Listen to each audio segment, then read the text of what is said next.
On to Foreman 400. I'm going to pull the carb out of this. So the back boot's already off. Loosen off the front boot, and then you should be able to wiggle it backwards and out. It's nice on this quad because you can pull the carb straight up. You don't have to pull the gas tank off or anything. So once that happens, then we have to disconnect the throttle cable and disconnect the choke. So in order to remove the throttle cable, you start by removing the plastic cover.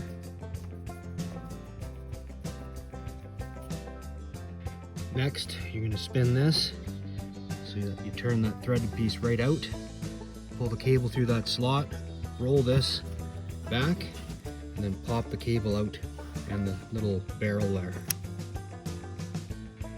Now the next part is to take the choke out, and this has a carb warmer on it, so you'll have to spin that out as well.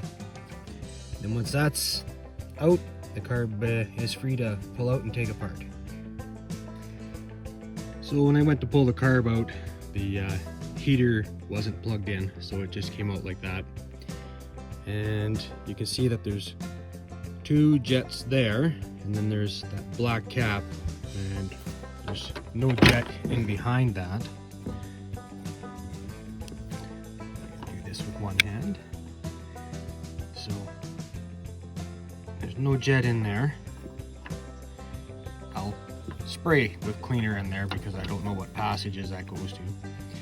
And I am not going to touch the float because when I opened it up, there was gas in it, and the gas was not leaking out and pouring on the ground, so it's not stuck or anything.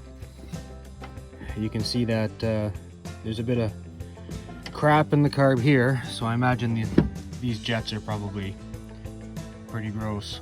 So I'm going to break this loose on the top with a screwdriver, and an 8mm will take this bottom piece, this tube that goes down to the slide needle, and then I will take this out with a screwdriver, and then I will run a wire through all the ports, and I use a wire off an old barbecue brush.